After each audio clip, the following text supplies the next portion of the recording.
जय हिंद दोस्तों, आप सभी का स्वागत है आपके अपने YouTube channel D2M study point पे। दोस्तों आज के इस वीडियो में हम डिस्कस करेंगे लूसेंट सामान्य अध्ययन। और दोस्तों ये आपका न्यू एडिशन 2026 है। और आज के इस वीडियो में हम प्राचीन भारतीय इतिहास के जो पहला टॉपिक है सामान्य परिचय। तो दोस्तों इस टॉपिक से जो भी आपके ऑब्जेक्टिव टाइप के प्रश्न हैं उन सारे प्रश्नों को डिस्कस करेंगे। दोस्तों आप देख पा रहे होंगे ये जो सारे प्रश्न हैं ये दोस्तों ऑब्जेक्टिव फॉर्म में है। तो चलिए हम स्टार्ट करते हैं। और दोस्तों वीडियो पसंद आए तो वीडियो को लाइक करें और चैनल पे अगर आप पहली बार आए हैं तो चैनल को ज़रूर सब्सक्राइब करें। तो चलिए हम बिना देर किए स्टार्ट करते हैं पहले नंबर प्रश्न से, जो कि दोस्तों आज का जो आपका पहला प्रश्न जो दिया गया है, आज का जो आपका पहला प्रश्न है, क्या है प्रश्न आपका, इतिहास के तहत अध्ययन किया जाता है। तो दोस्तों बता दूं कि इतिहास के तहत किसका अध्ययन किया जाता है।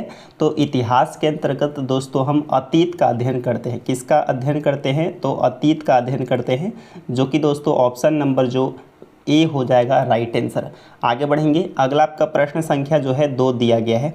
2 नंबर आपका प्रश्न क्या दिया गया है कि प्रथम यूनानी इतिहासकार कौन था। तो दोस्तों बता दो कि प्रथम यूनानी जो इतिहासकार था वो कौन था, हेरोडोटस। कौन था, हेरोडोटस। और हेरोडोटस के द्वारा एक पुस्तक लिखा गया है हिस्टोरिका, और इसे फादर ऑफ हिस्ट्री कहा जाता है, यानी कि इतिहास का पिता हेरोडोटस को कहा जाता है। तीसरा नंबर जो आपका प्रश्न दिया गया है कि निम्नलिखित में से किसने स्पष्टता से कहा कि इतिहास के समस्त निष्कर्ष युक्ति संगत साक्ष्यों पर आधारित होते हैं। तो ये दोस्तों किसने कहा था, तो थ्यूसिडाइडिस ने कहा था। किसने कहा था, थ्यूसिडाइडिस। ऑप्शन नंबर जो बी हो जाएगा राइट आंसर। अगला जो है आपका प्रश्न संख्या जो है 4 दिया गया है। क्या दिया गया है कि द हिस्ट्रीज, यानी कि द हिस्ट्रीज के रचनाकार का नाम है। तो द हिस्ट्रीज जो लिखा गया है वो दोस्तों हेरोडोटस के द्वारा लिखा गया है, और हेरोडोटस को इतिहास का पिता कहा जाता है। मेगास्थनीज के द्वारा एक पुस्तक लिखा गया है इंडिका। क्या लिखा गया है, इंडिका। आपको ध्यान में रखना है ये दोस्तों मेगास्थनीज के द्वारा लिखा गया है। अगला आपका प्रश्न संख्या 5 दिया गया है, इतिहास के पिता यानी कि द फादर ऑफ हिस्ट्री की पदवी सही अर्थों में निम्न में से किससे संबंधित है। तो द फादर ऑफ हिस्ट्री किसे कहा जाता है, हेरोडोटस को। ऑप्शन नंबर जो ए हो जाएगा राइट आंसर।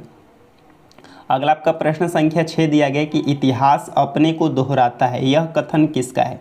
तो दोस्तों बता दूं कि इतिहास अपने को दोहराता है, यह कथन दोस्तों किसका है, तो यह कथन हिगेल का है। किसका है, हिगेल का है। Option number A right answer हो जाएगा। कलहन के द्वारा एक पुस्तक लिखा गया है, कौन सा पुस्तक है, राजतरंगिणी, जिसमें दोस्तों कश्मीर के इतिहास के बारे में जानकारी मिलता है, आपको ध्यान में रखना है। प्रश्न संख्या 7 दिया गया कि हम इतिहास से यही सीखते हैं कि आदमी इतिहास से कभी कुछ नहीं सीखता है, यह कथन किसका है। तो ये जो कथन है ये कथन हिगेल का है। किसका है, हिगेल का। ऑप्शन ए राइट है। प्रश्न संख्या 8 दिया गया है। 8 नंबर आपका प्रश्न दिया गया कि किसका कथन है कि समस्त इतिहास वर्ग संघर्ष का इतिहास है। तो ये जो कथन है, स्टेटमेंट किसके द्वारा दिया गया है, कार्ल मार्क्स के द्वारा। किसके द्वारा, कार्ल मार्क्स के द्वारा।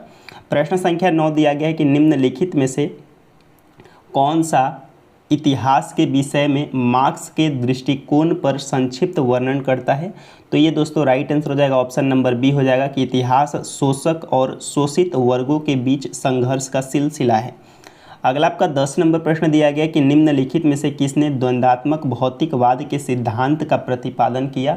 तो दोस्तों किसने किया, तो दोस्तों इसका जो राइट आंसर हो जाएगा वो ऑप्शन नंबर बी हो जाएगा, मार्क्स। क्या हो जाएगा, मार्क्स। अगला प्रश्न है कि कार्ल मार्क्स ने वर्ग संघर्ष की प्रक्रिया को निम्नलिखित में से किस सिद्धांत की मदद से समझाया। तो हो जाएगा द्वंद्वात्मक भौतिकवाद।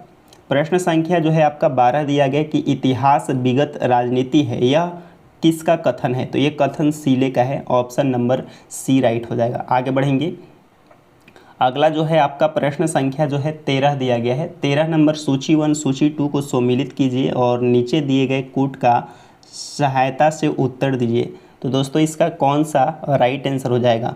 तो दोस्तों आपका ओक्साट दोस्तों इनके द्वारा दिया गया स्टेटमेंट क्या था। तो सच ये है कि इतिहास में अतीत वर्तमान के साथ बदलता है, इसके बाद दोस्तों अगला जो स्टेटमेंट है ट्रेवेलियन का स्टेटमेंट दिया गया था कि इतिहास का महत्व वैज्ञानिक नहीं है। इसके बाद कैलिंगवुड का जो दिया गया स्टेटमेंट था ये था कि संपूर्ण इतिहास जो है ये विचारों का इतिहास है। और ब्यूरी के द्वारा दिया गया स्टेटमेंट था कि इतिहास स्वतः मात्र एक विज्ञान है, इससे कम नहीं और इससे अधिक नहीं। ये स्टेटमेंट विभिन्न विद्वानों के द्वारा दिया गया था, जो कि ऑप्शन नंबर ए आपका राइट आंसर है।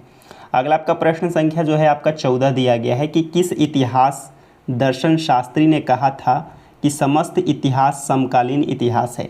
तो दोस्तों इसका राइट आंसर हो जाएगा कौन सा, तो ऑप्शन नंबर बी हो जाएगा, बेनेडिक्टो क्रॉन्सो। अगला प्रश्न है कि इतिहास वर्तमान एवं अतीत के बीच अंतहीन वार्ता है, यह किसने कहा था। तो ये दोस्तों किसने कहा था, तो E.H. कार ने, ऑप्शन नंबर ए राइट है। अगला प्रश्न है तिथियों के साथ प्रयुक्त होने वाला BC किसका संक्षिप्ताक्षर है। BC का होता है before Christ, option number A right हो जाएगा।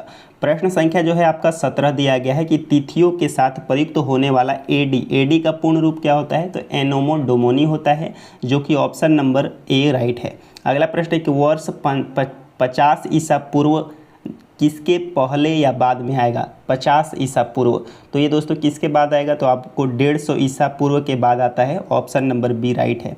अगला आपका 19 नंबर जो प्रश्न दिया गया है कि वर्ष 1015 ईस्वी किस शताब्दी में आता है। तो 1015 दोस्तों किस शताब्दी में आएगा, तो दोस्तों ये आपका जो आएगा ये आपका आएगा 11वीं शताब्दी ईस्वी में, ऑप्शन नंबर डी राइट है। अगला आपका है 20 नंबर, इसमें मिलान करना है। विक्रम संवत दोस्तों हो जाएगा 58 ईसा पूर्व में हो जाएगा, शक संवत हो जाएगा 78 ईस्वी में, और आपका गुप्त संवत 320 में हो जाएगा, और कलिंग हो जाएगा आपका 3102। तो देख लेते हैं इसका राइट आंसर 20 का। तो 20 का अगर आप देखेंगे तो राइट आंसर हो जाएगा डी नंबर। क्या हो जाएगा, डी नंबर। ए का 4 हो जाएगा, जो कि आप देख पा रहे होंगे ए का 4 है। शक संवत हो जाएगा आपका 78, और विक्रम संवत हो जाएगा 58 ईसा पूर्व, और कलिंग संवत एक बार देख लेते हैं डी का 1 है, जो कि बिल्कुल ही सही है। कलिंग संवत जो हो जाएगा 3102, जो कि बिल्कुल राइट आंसर है। आगे बढ़ेंगे और हम अगले नंबर प्रश्न को देखेंगे। अगला जो दोस्तों प्रश्न संख्या 21 दिया गया कि विक्रम संवत प्रारंभ हुआ था। तो विक्रम संवत जो प्रारंभ हुआ था ये 58 ईसा पूर्व, ऑप्शन नंबर ए राइट है। शक संवत का प्रारंभ किस सम्राट के शासन काल में 78 ईस्वी में हुआ था। तो शक संवत दोस्तों ये आपका कनिष्क के शासन काल में। अगला है कि भारत का राष्ट्रीय पंचांग यानी कि नेशनल कैलेंडर किस संवत पे आधारित है। तो ये दोस्तों किस संवत पे आधारित है, तो राइट आंसर हो जाएगा शक संवत पे आधारित है, ऑप्शन नंबर सी हो जाएगा। 24 नंबर प्रश्न है कि गुप्त संवत को प्रारंभ करने का श्रेय किसे दिया जाता है। तो गुप्त संवत जो प्रारंभ किया था ये दोस्तों समुद्रगुप्त किया था। 25 नंबर आपका प्रश्न है कि चंद्रगुप्त प्रथम ने गुप्त वंश का प्रारंभ किस उपलक्ष्य में किया था। तो ये दोस्तों किस उपलक्ष्य में किया था, तो दोस्तों इसका जो राइट आंसर हो जाएगा वो दोस्तों ऑप्शन नंबर ए हो जाएगा, अपने राज्यारोहण के स्मारक के रूप में, ऑप्शन ए राइट है। 26 नंबर प्रश्न है कि निम्न कथनों पर विचार कीजिए तथा नीचे दिए गए कूट का सही उत्तर चुनिए। तो पहला आपका है विक्रम संवत 58 ईसा पूर्व से आरंभ हुआ, जो कि बिल्कुल सही है। इसके बाद शक संवत 78 ईस्वी बिल्कुल सही है, और गुप्त संवत सन 319 ईस्वी में प्रारंभ हुआ। भारत में मुसलमान का शासन युग 1192 ईस्वी से शुरुआत हुआ, तो ये आपका गलत है, 1526 से होगा। बाकी दोस्तों कौन कौन सही है, तो 1 2 3 सही है, ऑप्शन नंबर सी राइट है। अगला आपका प्रश्न संख्या 27 दिया गया कि हर्षवर्धन ने 606 ईस्वी में हर्ष संवत की स्थापना किस उपलक्ष्य में किया था। तो ये दोस्तों अपने राज्यारोहण के उपलक्ष्य में किया। अगला 28 नंबर प्रश्न है कि निम्नलिखित में से कौन सा संवत जो कलचुरियों के द्वारा प्रयुक्त किए जाने के कारण कलचुरी संवत भी कहलाता है। तो दोस्तों इसका जो राइट आंसर हो जाएगा ऑप्शन नंबर सी हो जाएगा, क्या हो जाएगा, त्रिकुटक संवत हो जाएगा। 29 नंबर आपका प्रश्न है कि चालुक्य विक्रम संवत का प्रचलन किसने किया था। तो चालुक्य विक्रम संवत का जो प्रचलन है ये विक्रमादित्य 6 ने किया था। 30 नंबर प्रश्न है कि निम्नलिखित में से किसे एक नए संवत चलाने का यश प्राप्त है। तो लक्ष्मण सेन का, ऑप्शन नंबर डी राइट है। अगला आपका निम्नलिखित में से कौन सा वर्ष दिसंबर 2009 शक संवत वर्ष होगा। तो दोस्तों कौन सा हो जाएगा, तो 1931। विक्रम संवत 2070 ईस्वी में संवत के रूपांतरण करने का मान क्या हो जाएगा। विक्रम संवत 2070 को अगर आप किस में रूपांतरित करेंगे तो संवत में रूपांतरित करने पर क्या हो जाएगा? तो दोस्तों ये आपका हो जाएगा 2013 ईस्वी, ऑप्शन नंबर डी। आगे बढ़ेंगे और अब हम अगले प्रश्न को देखेंगे। अगला जो दोस्तों आपका प्रश्न संख्या 33 दिया गया है, 33 नंबर आपका प्रश्न दिया गया है। क्या है प्रश्न आपका? 33 नंबर आपका प्रश्न दिया गया है कि विक्रम एवं शक संवत आरंभ के बीच कितने वर्ष का अंतर है? तो 78 और 58 जोड़ दीजिए, 135 वर्ष हो जाएगा, ऑप्शन नंबर सी।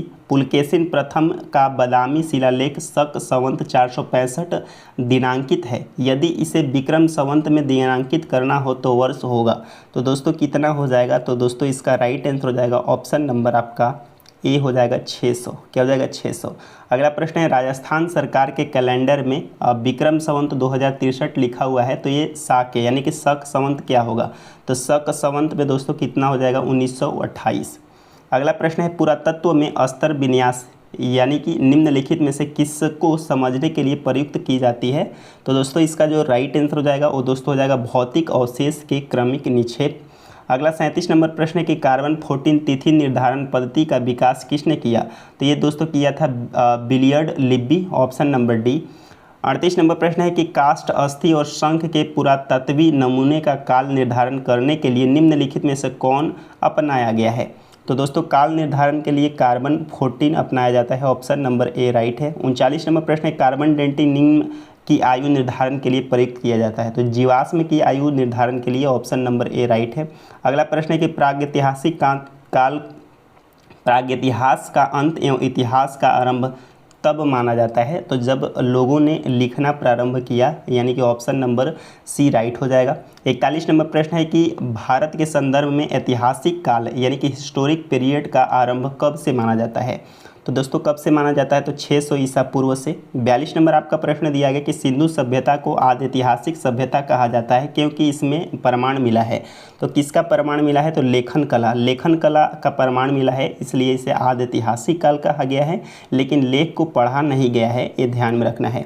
43 नंबर प्रश्न है कि शक संवत पर आधारित राष्ट्रीय पंचांग यानी कि नेशनल कैलेंडर का एक यानी कि चैत्र ग्रेगोरियन कैलेंडर निम्नलिखित तिथियों से किस एक जो है तदरूप है?